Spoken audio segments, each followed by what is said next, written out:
ठीक है, तो चलिए इसे समझते हैं। आज हमारे पास एक बहुत ही दिलचस्प पारंपरिक कथा है। माघ मास महात्म्य के दूसरे अध्याय से। हमारे स्रोत एक धार्मिक प्रवचन का प्रतिलेख है जी। और आज हम ये समझने की कोशिश करेंगे कि माघ के महीने में सिर्फ नहाने जैसी मतलब एक साधारण सी बात को इतना गहरा आध्यात्मिक महत्व क्यों दिया गया है। और इसमें जो आकर्षक बात है वो ये है कि ये कथाएं सिर्फ कहानियां नहीं है, मतलब ये गहरे सांस्कृतिक और धार्मिक विश्वासों को समझाने का एक जरिया है। यहाँ राजा दिलीप और ऋषि वशिष्ठ के बीच का जो संवाद है वो ज्ञान देने का एक क्लासिक पौराणिक तरीका है।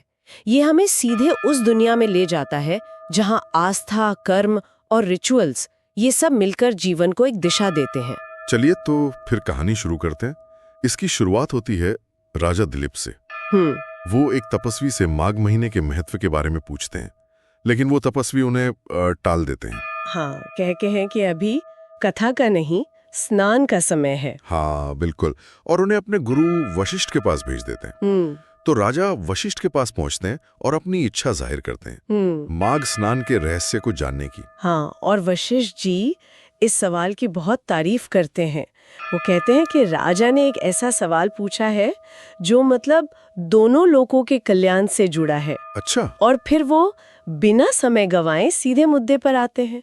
वो बताते हैं कि जब सूर्य मकर राशि में प्रवेश करता है तब माघ मास में स्नान का समय शुरू होता है। और फिर वो बहुत बड़ा दावा करते हैं। बहुत बड़ा। वो कहते हैं कि इस एक महीने के स्नान का फल गाय, जमीन, तिल, सोना, इन सब दानों और चंद्रायण जैसे कठिन व्रतों से भी कहीं ज्यादा है। ये तो बहुत जोरदार बयान है। बहुत जोरदार। मतलब ये एक साधारण से दिखने वाले रिचुअल को हर दूसरी तपस्या से ऊपर रख रहा है। हाँ, और ये बात तुरंत सुनने वाले का ध्यान खींचती है। ये कहने जैसा है, आप पुण्य कमाने के लिए जो कुछ भी जानते हैं ये उन सबसे बढ़कर है। सही है। तो ये इस प्रथा के असाधारण महत्व को स्थापित करता है। और फिर मन में सवाल उठता है, भाई ऐसा क्यों है? इसमें ऐसी क्या खास बात है? अच्छा, तो यहाँ बात सिर्फ स्वर्ग या मोक्ष की नहीं हो रही। नहीं। वशिष्ठ जी तो इसी जीवन में राजा बनने, धन दौलत, हाथी घोड़े, इन सब का भी वादा कर रहे हैं। हाँ, कहते हैं कि स्नान करने वाले का घर हमेशा मेहमानों से भरा रहता है और वहाँ वेदों की ध्वनि गूंजती है। ये तो बहुत ही व्यवहारिक लाभ है। बिल्कुल। इसके पीछे का जो मूल विचार है वो है अक्षय पुण्य का। अक्षय पुण्य? हाँ, अक्षय यानी जो कभी खत्म न हो। कथा के मुताबिक दूसरे पुण्य कर्मों का फल जब खत्म हो जाता है तो इंसान को स्वर्ग से लौटना पड़ सकता है। अच्छा। लेकिन जो माघ स्नान करता है वो कभी वापस नहीं आता। ये एक तरह से परमानेंट सैल्वेशन या कह सकते हैं स्थायी स्वर्ग का आश्वासन है। तो ये इसे बाकी सभी पुरस्कारों से बिल्कुल अलग कर देता है। बिल्कुल अलग। लेकिन सिर्फ ये कह देना तो काफी नहीं है। लोगों को यकीन दिलाने के लिए कोई उदाहरण या कहानी तो चाहिए होगी। क्या वशिष्ठ जी इसका कोई प्रमाण देते हैं? हाँ, बिल्कुल। और यहीं पर कथा और भी विश्वसनीय हो जाती है। वे ठोस उदाहरण देते हैं। जैसे अदिति जो देवताओं की माँ है, उन्होंने 12 साल तक अन्न त्याग कर मकर संक्रांति में स्नान किया। 12 साल तक? हाँ, और बदले में उन्हें 12 तेजस्वी पुत्र मिले। फिर रोहिणी और अरुंधति जैसी प्रसिद्ध हस्तियों का भी जिक्र है जिन्होंने इसी स्नान से सौंदर्य और सौभाग्य पाया। तो ये नाम उस समय के श्रोताओं के लिए जाने पहचाने थे। बिल्कुल, जिससे संदेश और भी असरदार हो जाता था। तो एक तरफ तो ये महान पुरस्कार हैं, लेकिन क्या नियमों को तोड़ने का कोई नतीजा भी बताया गया है? अक्सर ऐसी कहानियों में कोई चेतावनी भी छुपी होती है। आपने बिल्कुल सही पकड़ा। अपनी बात को और वजन देने के लिए और नियमों के महत्व को समझाने के लिए वशिष्ठ जी एक और कहानी सुनाना शुरू करते हैं। अच्छा। ये कहानी है भृगु ऋषि और एक विद्याधर की, जो मणि पर्वत पर घटी थी। विद्याधर मतलब एक तरह का उपदेवता जो अपनी जादुई शक्तियों और सुंदरता के लिए जाना जाता है ना? सही। तो ये कहानी एक बड़े संकट के बीच शुरू होती है। 12 साल का भयंकर सूखा। 12 साल का? हाँ, धरती पर सब कुछ सूख गया है, लोग पीड़ित हैं। इस विनाश से बचने के लिए भृगु ऋषि अपने शिष्यों के साथ हिमालय चले जाते हैं। और स्रोत में हिमालय का बहुत काव्यात्मक वर्णन है कि कैसे उसकी नीली चोटी और सुनहरी ढलानें उसे पीतांबर पहने भगवान विष्णु जैसा दिखाती हैं। वाह। और रात में दिव्य औषधियों की चमक उसे किसी महल जैसा बना देती है। एकदम दिव्य माहौल तैयार किया गया है। और इसी माहौल में कहानी का मुख्य पात्र आता है, वो विद्याधर अपनी पत्नी के साथ। लेकिन वो बहुत दुखी हैं। हाँ, और जब भृगु ऋषि उनसे उनके दुख का कारण पूछते हैं तो कहानी का असली मोड़ आता है। क्या बताते हैं वो? विद्याधर बताता है कि पुण्य के फल से उसे सब कुछ मिला। स्वर्ग, देवतुल्य शरीर, एक बेहद सुंदर और कला में निपुण पत्नी, सब कुछ परफेक्ट है सिवाय एक चीज के। और वो क्या है? उसका अपना चेहरा। वो एक बाघ जैसा है। क्या? हाँ, विद्याधर कहता है, कहाँ ऐसी चंद्रमुखी पत्नी और कहाँ मैं बाघ के मुंह आला। ये चिंता उसके दिल को हर पल जलाती है। सब कुछ होते हुए भी वो अधूरा और दुखी है। ये तो बहुत अजीब है। सब कुछ दिव्य पर चेहरा जानवर का। क्या ये सिर्फ एक श्राप है या इसका कोई गहरा सांकेतिक मतलब भी है? बिल्कुल, ये सिर्फ एक श्राप से कहीं ज्यादा है। पौराणिक कथाओं में अक्सर ऐसी बाहरी कुरूपता किसी गहरी आंतरिक या आध्यात्मिक गलती का प्रतीक होती है। अच्छा। यह हमें बताता है कि उसके कर्मों में कहीं कोई बड़ी चूक हुई है, भले ही उसे खुद इसका एहसास ना हो। तो भृगु ऋषि उसे बताते हैं कि उसे क्या गलती हुई थी? हाँ, अपनी दिव्य दृष्टि से भृगु ऋषि सब कुछ देख लेते हैं। वो बताते हैं कि इस श्राप का कारण एक बहुत छोटी सी, लगभग 9 के बराबर लगने वाली गलती थी। क्या गलती थी? उन्होंने बताया कि विद्याधर ने माघ मास की एकादशी का व्रत तो किया, लेकिन द्वादशी को व्रत पूरा होने से पहले, यानी सुबह स्नान आदि से निवृत्त होने से पहले, अपने शरीर पर तेल लगा लिया। बस इसी छोटे से काम ने उसे ये बाघ का मुख दे दिया। एक मिनट, सिर्फ व्रत के बाद तेल लगाने पर इतना भयानक श्राप, ये कुछ ज्यादा नहीं लगता? आपका सवाल बिल्कुल सही है। देखिए, सतही तौर पर तो ये बिल्कुल अनुपातहीन लगता है। हाँ। लेकिन कथा का उद्देश्य अक्षरशः नियम बताना नहीं, बल्कि अनुशासन के महत्व को रेखांकित करना है। ये एक अतिशयोक्ति है जो ये सिखाती है कि आध्यात्मिक मार्ग पर छोटी सी लापरवाही भी आपको लक्ष्य से भटका सकती है। अच्छा। तेल लगाना, जो सामान्य जीवन में शरीर के पोषण से जुड़ा है, व्रत की अवधि में आत्मसंयम के नियम को तोड़ने जैसा माना गया।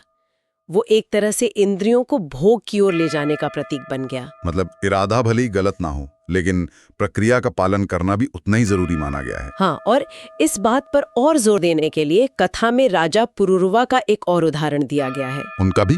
हाँ, उन्हें भी द्वादशी को तेल लगाने की इसी गलती के कारण कुरूप शरीर मिला था। उन्हें अपना रूप वापस पाने के लिए 3 महीने तक हिमालय में भूखे प्यासे रहकर भगवान विष्णु की कठोर तपस्या करनी पड़ी थी। तो फिर इस विद्याधर की श्राप का समाधान क्या था? क्या उसे भी इतनी ही कठोर तपस्या करनी पड़ी? यहाँ कहानी एक उम्मीद की किरण दिखाती है। भृगु ऋषि उसे कहते हैं कि निराश होने की जरूरत नहीं है। अच्छा। उपाय वही है जिससे समस्या पैदा हुई थी, लेकिन इस बार उसे सही तरीके से करना होगा, यानी माघ मास का स्नान। तो उसे बस फिर से नहाना था? नहीं, ये सिर्फ एक दिन का स्नान नहीं है। ऋषि उसे एक बहुत ही विस्तृत और कठोर विधि बताते हैं। क्या विधि थी?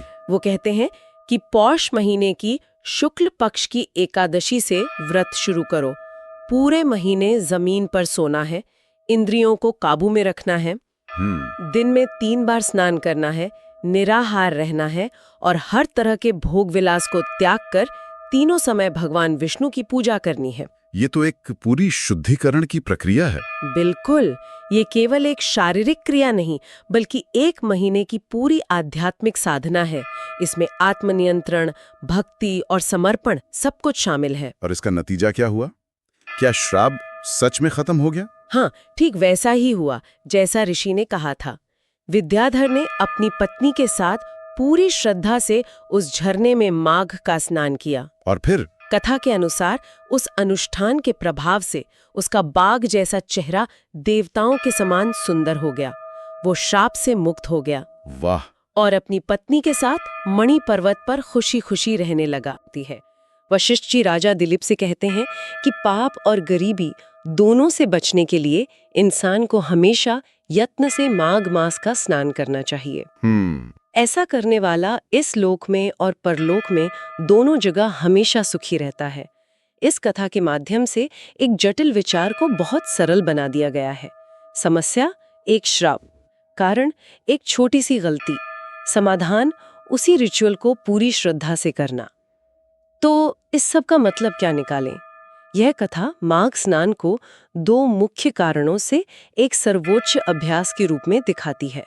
पहला, पुण्य कमाने के लिए, ऐसा पुण्य जो कभी खत्म नहीं होता। और दूसरा, यह अतीत की गंभीर गलतियों, यहाँ तक कि श्रापों का भी प्रायश्चित करने का एक अचूक उपाय है। अगर हम इसे बड़े परिप्रेक्ष्य में देखें तो ये कथाएं आम लोगों को धर्म, कर्म और नैतिकता सिखाने का एक पारंपरिक और बहुत प्रभावी तरीका थी। सही बात है। वे आकर्षक कहानियों का इस्तेमाल करती थीं, जिनमें लोगों से जुड़ी समस्याएं होती थीं, जैसे विद्याधर का अपनी कुरूपता को लेकर दुख, और फिर बहुत स्पष्ट समाधान दिए जाते थे। हाँ, ये सिर्फ नियमों की एक सूची देने से कहीं ज्यादा प्रभावशाली है। कहानी के किरदारों से आप जुड़ते हैं और उनके अनुभव से सीखते हैं। बिल्कुल, आप विद्याधर के दर्द को महसूस करते हैं और उसकी मुक्ति पर खुशी मनाते हैं, और इस प्रक्रिया में संदेश आपके मन में गहराई से बैठ जाता है। इसमें एक और बात है, कथा में प्रकृति का, जैसे हिमालय का जो सुंदर वर्णन है, वो सिर्फ बैकग्राउंड नहीं है ना? नहीं, बिल्कुल नहीं। ये उस पवित्रता और दिव्यता को स्थापित करता है जहां ऐसे चमत्कार संभव है। ये सुनने वाले को एक ऐसी दुनिया में ले जाता है जो भौतिक दुनिया से परे है, जहां आध्यात्मिक नियम उतने ही वास्तविक हैं जितने कि भौतिक नियम।